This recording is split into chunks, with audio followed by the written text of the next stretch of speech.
Sarah Mitchell had always known that her German Shepherd, Luna, had a real mother's heart. Luna was 4 years old, a beautiful dog with soft black and brown fur and intelligent amber eyes. Loyal, calm, and ever protective, the kind of dog that made you feel safe just by being there. Luna was more than just a pet. She was Sarah's shadow. Sarah worked as a wildlife photographer near Yellowstone National Park. Wherever she went, Luna was by her side. They shared every sunrise, every snowy hiking trail, but one cold morning in March, something happened that would change everything. They had just finished a photo shoot in the woods and were on their way back to the cabin. Suddenly, Luna stopped.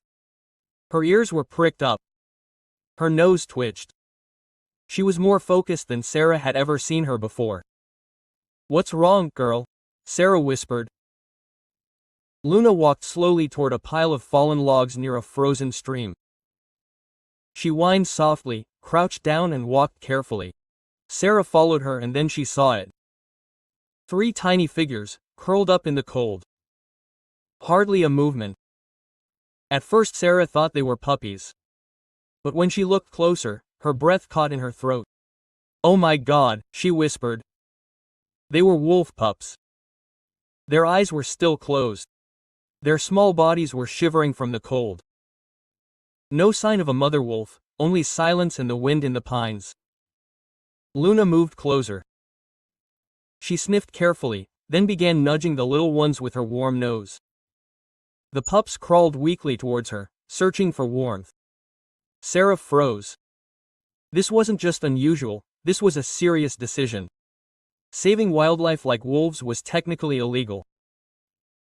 The wolf population in the area was protected and strictly monitored, but just leaving them there, letting them freeze to death. She looked at Luna. The boss dog had already carefully picked up the first puppy in her mouth, just as she would her own. Gently, lovingly. "We can't leave them here, can we?" Sarah said quietly. Luna was already carrying the second puppy to a safe place. On the way back to the cabin, Luna sat in the passenger seat, the 3 puppies snuggled close to her warm body. Sarah's mind raced. These weren't pets. They were wild. Their instincts, their future, everything was uncertain. But when Sarah saw Luna lovingly licking the fur of one of the puppies, she realized something. Sometimes love just doesn't matter what species you are. But what would happen if the wildness in these little hearts were to awaken at some point? In the cabin, the first week felt like a test. Luna had built herself a nest right in the living room. She didn't leave the puppy's side for a second. Sarah turned her home office into a small wildlife center, with heat lamps, special bottles, everything the little ones needed. She gave them names. Storm was the biggest, brave and daring. Riva, the only girl, gentle but strong. Shadow, the smallest, quiet, with pale blue eyes that somehow seemed to see everything. Luna became a real mother. She kept them warm. She helped them pee. She even began producing milk, something Sarah had never seen in a dog that didn't raise its own worlds. "I've never seen anything like it," said Dr. Elena Rodriguez, the local veterinarian and Sarah's close friend. Sarah preferred to keep the whole thing about the puppies a secret. She didn't want to make a fuss. Once a week, her friend Elena came by to check on them. She shook her head in disbelief every time. "I've seen dogs that have adopted other animals," she said. "But never like this. Luna's body really does produce milk. Her maternal instinct is fully present." Sarah kept her camera handy, capturing every gentle moment, the way Luna would scold the little ones when they played too wildly, their special balls when she called them back, and the way she let them climb all over her like she was a big furry playground. But in week 6, something changed. The puppies were growing fast and with them their wild features. Their legs were longer than normal dogs. Their heads were wider, their eyes sharper, and their instincts were all over the world. Storm had started to roll. A long, healing howl that made Luna cover her head and listen anxiously. Riva, the gentle one, had a strange talent. She could read tracks like a pro and regularly led her brothers on little tracking adventures around the cabin. And Shadow, still the smallest, was clearly the wildest. He practiced hunting moves all day long, catching up with toys, jumping on shadows. You can't just train that out of him. Sarah was torn every day. She wanted to protect them, but she also knew they weren't pets. She turned to wildlife experts, but the answer was always the same. They need to be surrendered. They belong in the wild. They're not pets, Sarah, Dr. Rodriguez warned as she watched Shadow cower in front of a bird outside the window, his gaze fixed on her. Her instincts only grow stronger, but 3 months had passed. And Sarah's quiet cabin had become a wild home, full of life, noise, and organized chaos. Storm, River, and Shadow were growing into strong, beautiful young wolves, and Luna somehow still kept up with them. She had learned what each of them needed. Storm needed clear rules. He was brave and full of energy. Without boundaries, he could easily go off on a tangent. So Luna gave him clear guidance, gently but firmly, showing him what was okay and what wasn't. Riva thrived on encouragement. She was gentler, more sensitive. Luna nurtured her with patience and quiet love. Shadow was different. His ferocity ran deep. And Luna seemed to know it. She didn't smother him. She gave him space, but she never let him out of her sight. Sarah couldn't look away either. She filled her notebooks with observations about their little pack. Luna had become the leader of the clan, but not through strength or wisdom. When Storm went too far, as young wolves do, Luna didn't get angry. She simply held him down with gentle strength, teaching him what was right with calm correction. These aren't punishments, Sarah wrote. These are lessons. Luna guides them, she doesn't control them. At 12 weeks, the puppies were almost as big as Luna. Their bodies were long, strong, and beautiful to look at. Storm had a lightning-shaped white patch on her chest. Riva's fur shimmered silver in the light, and Shadow's fur was almost black with eyes that had changed from baby blue to piercing yellow. They were also smart. Luna had taught them simple commands: sit, stay, come, but they understood them on their own terms. When Sarah called them, they didn't run like normal puppies. They moved as a unit, like a true wolf pack. But as their instincts grew stronger, the challenges became greater. They were now too big for the house. Sarah found more and more evidence of nocturnal adventures: rabbit droppings outside the door, fresh dirt from digging, cat tracks on trees. The wild side of them had awakened. Dr. Rodriguez, visits were getting more serious. Sarah, they're entering their teens, she said cautiously. Their wild instincts will take over soon. Luna won't be able to control them forever. But Luna didn't give up. Sarah often caught her in what looked like training, showing the puppies how to be careful with people, how to play without hurting them, and how to know when their behavior was too much. Luna tried to teach them something that was actually impossible. One of the most incredible things Sarah observed was how Luna had developed her own way of talking to the puppies. She used different sounds for each one: low growls, short squeals, little whines, and somehow each puppy understood exactly what she meant. It was their own little language, a mix of mother dog and wild wolf. But when the worlds were 6 months old, the moment Sarah had dreaded came. Storm, Riva, and Shadow were no longer babies. They were strong, fast, and completely wild at heart. Even though Luna was still guiding them, their instincts had taken over. And the hut, once a safe, loving home, was now far too small for 3 restless young wolves.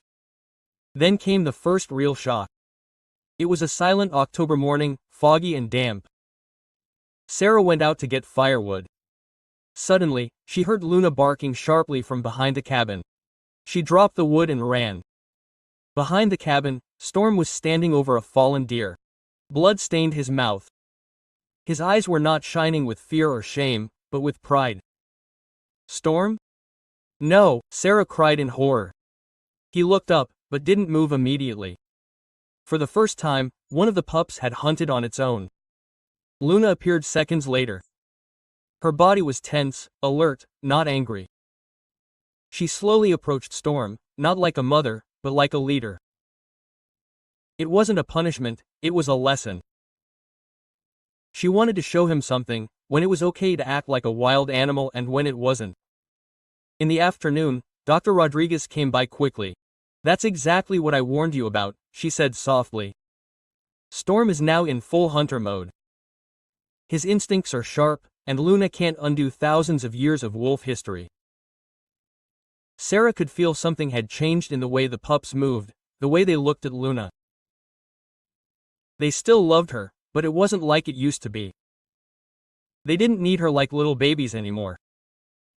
They respected her like a leader, not a mother. Riva had begun marking her territory around the cabin. Shadow would disappear into the forest for hours at a time. He would always come back, but each time a little later. The moment when everything changed came during a thunderstorm. The pups had always been excited during storms, but this time it was different. As the thunder crashed and lightning lit up the sky, the wolves didn't play like they did today. Not the curious howls Sarah had known before. This was deep, powerful, ancient. Then Luna joined in. Their voices rose together in a wild chorus that echoed through the forest. The sound was powerful and eerily beautiful. For almost an hour they howled, and from a distance, from the mountains, other wolves answered. When it was over, Sarah found Luna alone on the porch. Her eyes looked into the forest, full of something Sarah had never seen in her before: deep sadness. The pups stood at the edge of the forest, not trying to come inside. They were not looking for warmth. They were waiting for something out there. Quote, "She knows, doesn't she?" Sarah whispered to Dr. Rodriguez later on the phone. "Luna knows she's going." "Animals often understand before we do," the vet replied gently. Luna didn't just take care of them, she prepared them. That's what a good mother does. She gets them ready to go. In the days that followed, Sarah saw something incredible. Luna began to train them, no longer like babies, but like wild animals ready to live on their own. She watched them hunt, how they moved as a pack. She corrected them less and less. She stepped back, let them lead. The hardest moment came on a quiet morning. Sarah noticed that Luna was behaving differently. She wasn't doing her usual rounds. She just sat on the porch and stared quietly, intently into the forest. The puppies had spent the night outside again. Their bodies, now larger than Luna's, were mere shadows in the early fog. At 8 months old, they were no longer little foundlings. They were fully grown wolves. The three strong animals standing there in the fog had little in common with the small, helpless puppies Sarah had found in the snow that day. Sarah watched in silence as Luna slowly stood up. Her movements were calm and meaningful, almost like a silent ceremony. She went to each of the young wolves, one after the other. With Storm, she put her forehead against his. A strong gesture that a pack leader only gives to an equal. Riva got a last, gentle lick behind the ear. A mother's last loving touch. With Shadow, she did something different. She simply sat down next to him, shoulder to shoulder. Both of them looked into the forest, saying everything without words. The young wolves didn't run, they didn't play. They stood still, quiet, respectful. They understood that this was their goodbye. Sarah had seen many animals in all her years as a wildlife photographer, but nothing like this.